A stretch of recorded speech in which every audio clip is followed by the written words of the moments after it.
Olá amigos do canal Acorda, Dá Tempo, tudo bem com vocês? Eu sou Rafael Magus Liquer, e esse é mais um vídeo que vai abrir a sua mente, e provavelmente te contar coisas que seus pais não contaram, e que a vida vem te cobrando faz tempo. O vídeo de hoje foi extraído da obra de Neville Goddard, O Despertar da Imaginação. O autor nos traz neste capítulo a sua visão e interpretação pessoal do significado da palavra imaginação. Nesta obra, Neville nos diz que o poder de criarmos a vida que sempre quisemos está no controle da nossa imaginação. Uma imaginação bem controlada e focada no objetivo desejado é o suficiente, segundo o autor, para a manifestação de seu desejo. Neste capítulo, o autor também nos mostra onde encontramos o poder da imaginação nas Escrituras Sagradas, Bíblia. Antes de começarmos, gostaria de pedir aos iluminados já inscritos no canal que já deixem seu like, porque sabem que virá conteúdo de alto valor. E se você é novo por aqui, não conhece o canal, não precisa deixar seu like agora. Assista todo o vídeo, e se durante ele eu falei alguma coisa que fez sentido para você, algo que serviu para ti, aí sim você deixa o seu like e já se inscreve no canal para não perder os futuros conteúdos compartilhados por aqui. Muito obrigado pela compreensão de todos e vamos ao conteúdo de hoje. Capítulo 1. O que é imaginação? Eu não descanso em minha grande tarefa de desvendar os mundos eternos, de abrir os olhos imortais do homem contidos nos mundos do pensamento, por meio da eternidade sempre crescente no seio de Deus, a imaginação humana. William Blake, Jerusalém 5, versos 18 ao 20. Certas palavras, com o passar do tempo, acumulam tantas conotações estranhas, que por fim, quase perdem o seu verdadeiro significado. Tal palavra é a imaginação. Esta palavra serve para descrever vários tipos de ideias, algumas delas diretamente opostas uma à outra. Fantasia, pensamento, alucinação, desconfiança. De fato, tão vasta é a sua aplicação, e tão variados são os seus significados, que a palavra imaginação não define um status, e nem possui um significado fixo. Por exemplo, às vezes pedimos a um homem para usar a sua imaginação, indicando que a sua atual perspectiva é muito limitada, e, portanto, não é suficiente para realizar a sua tarefa. Logo em seguida lhe dizemos que suas ideias são pura imaginação, expressando assim, que suas ideias são infundadas. Dizemos que uma pessoa ciumenta, ou desconfiada, é vítima de sua própria imaginação, insinuando que os seus pensamentos são falsos. No minuto seguinte damos a um homem o mais alto tributo, destacando-o como um homem de grande imaginação, e assim, a palavra imaginação não possui nenhum significado definido. Nem mesmo o dicionário nos ajuda neste sentido. Ele define a imaginação como, primeiro, o poder de imaginar, ou ação mental, o princípio construtivo e criativo, segundo, um fantasma, terceiro, uma crença ou noção infundada, quarto, planejamento, plotagem ou esquema de construção mental. Eu associei e defini a figura central dos evangelhos como a imaginação humana, o poder que torna possível o perdão dos pecados, e a realização dos nossos objetivos, inevitável. Todas as coisas foram feitas por ele, e sem ele nada do que existe teria sido criado. João 1, versículo 3. Há apenas uma única coisa no mundo. Imaginação, todas as outras são apenas deformações da mesma. Ele é desprezado e rejeitado pelos homens, o homem das dores, e conheceu o seu sofrimento. Isaías 53, versículo 3. A imaginação é a porta de entrada para a realidade. O homem, disse Blake, é tanto a arca de Deus, o homem, disse Blake, é tanto a arca de Deus, como um fantasma da terra e da água.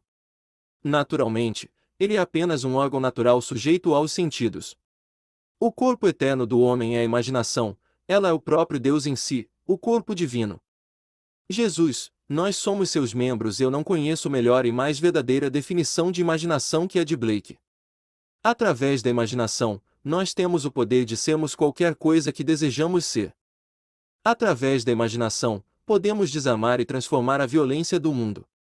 Nossos relacionamentos mais íntimos, assim como os mais casuais, se tornam imaginativos quando despertamos para o mistério escondido através dos tempos, que Cristo em nós, é a nossa imaginação. Nós descobriremos então que à medida em que vivemos pela imaginação é que nós verdadeiramente poderemos dizer que vivemos afinal. Eu quero que este livro seja o mais simples, o mais claro e o mais franco trabalho que eu possa fazer, e que eu possa encorajá-lo a trabalhar de maneira imaginativa, para que você possa abrir os olhos imortais dentro dos mundos do seu pensamento, onde você vê a todos os desejos do seu coração como grãos maduros, prontos para a colheita. Eu vim para que tenham vida, e a tenham em mais abundância. João 10, versículo 10. A vida abundante que Cristo nos prometeu já é nossa, podemos experimentá-la agora, mas não enquanto nós não tivermos a Cristo como sentido da nossa imaginação. Um mistério que esteve oculto pelos séculos e gerações, e que agora foi manifesto aos seus santos, aqueles entre os gentios, a quem Deus quis fazer conhecer quais são as riquezas desta glória, que é Cristo em vós, a esperança da glória. Colossenses 1, versículos 26 e 27. É a sua imaginação. Este é o mistério que eu sempre me esforço para compreender, e que me esforço ainda mais para que os outros também o compreendam. A imaginação é o nosso Redentor, o Senhor dos Exércitos, nascida através do homem, mas não concebida por ele. Todo homem amaria, e a luz a Cristo deve dar. Se a história da Imaculada Conceição e do nascimento de Cristo parece ser irracional ao homem, é porque ele a interpreta erroneamente como um acontecimento cósmico, histórico e ou biográfico, e os novos exploradores da imaginação não ajudam, chamando-lhe de mente consciente ou inconsciente. O surgimento e o desenvolvimento da imaginação são a mudança gradual de um Deus tradicional para um Deus de comunhão. Se o nascimento de Cristo no homem parece lento, é porque o homem não está disposto a abandonar a sua confortável, porém falsa, fixação no tradicional. Moisés e Arão reuniram a congregação diante do rochedo, e em seguida Moisés exclamou: "Ouvi, agora, rebeldes! Será que teremos de fazer jorrar água desta rocha para vos saciar a sede?" Em seguida, Moisés ergueu o braço e bateu na rocha 2 vezes com seu cajado.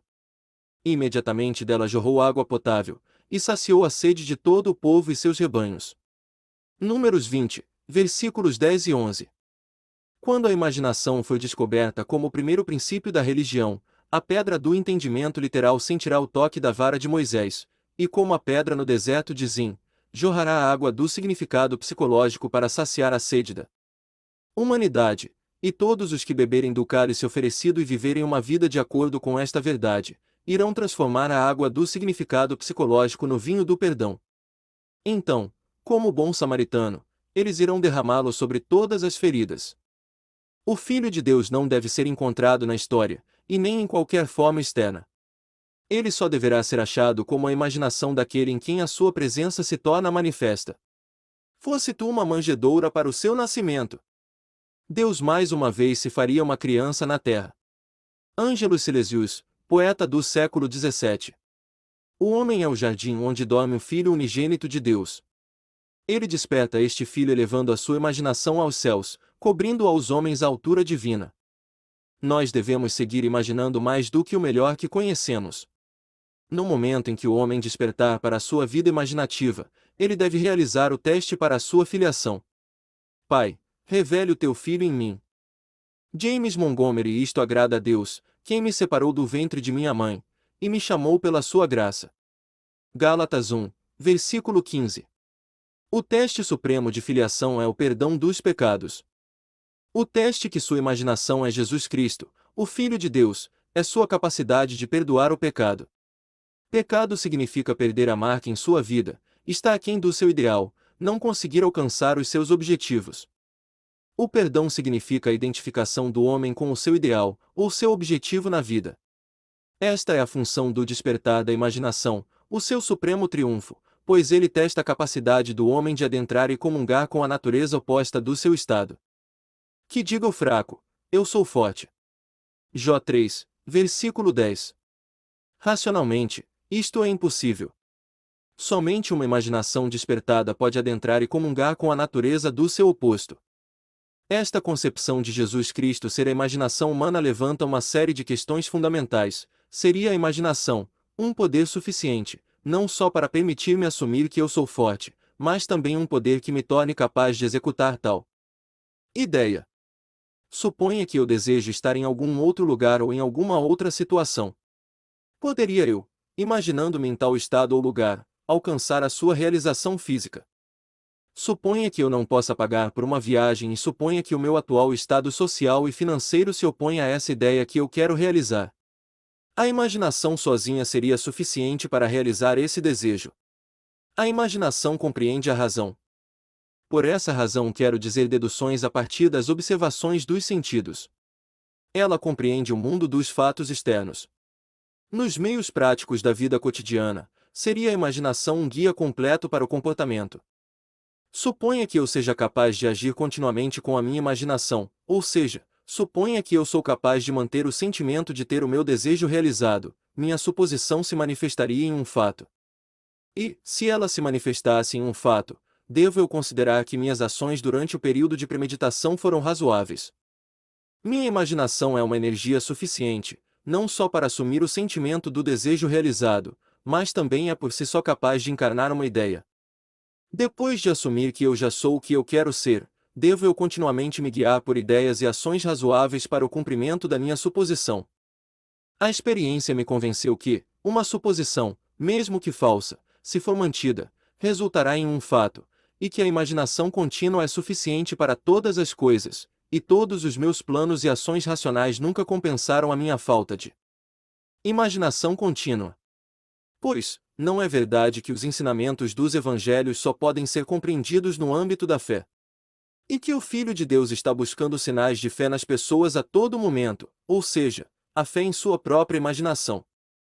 Não é essa a promessa: tudo quanto em oração pedirdes, tenhais fé que já o recebestes, e assim vos sucederá. Marcos 11, versículo 24. Isso não é o mesmo que dizer: imagine o que você será, e você será. Por acaso, não foi em um estado imaginário que Moisés perseverou, como quem vê aquele que é invisível. Hebreus 11, versículo 27. Não foi no poder de sua própria imaginação que ele perseverou. A verdade depende da intensidade de sua imaginação, e não dos fatores externos. Fatos são frutos que testemunham o uso ou desuso da imaginação. O homem se torna aquilo que ele imagina. Ele autodetermina a sua história. A imaginação é o caminho, a verdade e a vida revelada. Não conseguimos assimilar a verdade somente com a mente lógica. Onde o homem natural dos sentidos vê um broto, a imaginação vê crescer uma rosa. A verdade não pode ser abrangida somente pelos fatos. À medida em que despertamos para a vida imaginativa, descobrimos que imaginarmos uma coisa é o mesmo que criá-la, e que um julgamento verdadeiro não precisa estar em conformidade com a realidade externa a que ele se refere. O homem imaginativo não nega a realidade do mundo exterior, da manifestação sensorial, mas ele sabe que é no mundo interior da imaginação contínua, que está a força pela qual o mundo exterior da manifestação sensorial é trazido à realidade. Ele vê o mundo exterior e todos os seus acontecimentos como projeções do mundo interior da sua imaginação. Para ele tudo é uma manifestação da atividade mental que se passa na imaginação do homem, mesmo quando o homem razoável e sensorial não está ciente disso. Porém ele percebe que cada homem deve tornar-se consciente desta atividade interna, e observar a relação existente entre o mundo interior causal da imaginação e o mundo exterior sensorial dos efeitos. É maravilhoso descobrir que você pode imaginar-se no estado do seu desejo realizado, e escapar das prisões construídas pela ignorância. O verdadeiro homem possui uma imaginação magnífica. É este ser que deve ser despertado. Desperta tu que dormes, e levanta-te dentre os mortos, e Cristo te iluminará. Efésios 5, versículo 14. No momento em que o homem descobre que a sua imaginação é Cristo, ele realiza atos que, neste nível, só podem ser descritos como milagrosos. Mas somente quando o homem sentir a Cristo como a sua imaginação, ele passará a ver tudo em sua pura objetividade, sem qualquer relação subjetiva. Se ele não perceber que tudo o que ele encontra faz parte de si mesmo, ele se revoltará com o pensamento que ele escolheu e com as condições de sua vida, pois eles estão relacionados por afinidade à sua própria atividade mental. O homem deve acreditar firmemente que a realidade se encontra dentro dele, e não além dele. Embora outros tenham corpos, e uma vida própria, suas realidades estão enraizadas em você, e começam e terminam em você, assim como você começa e termina em Deus. Não fostes vós que me escolhestes, ao contrário, eu vos escolhi a vós e vos designei para ides e dades fruto, e fruto que permaneça. Sendo assim, seja o que for que pedirdes ao Pai em meu nome, Ele o concederá a vós. João 15, versículo 16. Se você chegou até aqui é porque gostou do conteúdo deste vídeo e já se inscreveu no canal. E se você quiser de alguma forma ajudar no crescimento do canal, não se esqueça de compartilhar esse vídeo com seus amigos e deixar nos comentários se alguma coisa dita hoje serviu para você. A sua participação é muito importante para mim. São vocês quem fazem tudo isso acontecer, e eu sou muito grato por isso. Não deixe também de fazer sua colaboração clicando no botão Valeu demais, que isso irá ajudar muito o canal. Nunca se esqueçam que, o que vocês fazem de bom para alguém, o universo lhe devolve infinitamente mais. Lembre-se, a sua imaginação desperta, é Cristo vivendo em ti. Quer um conselho? Acorda, dá tempo.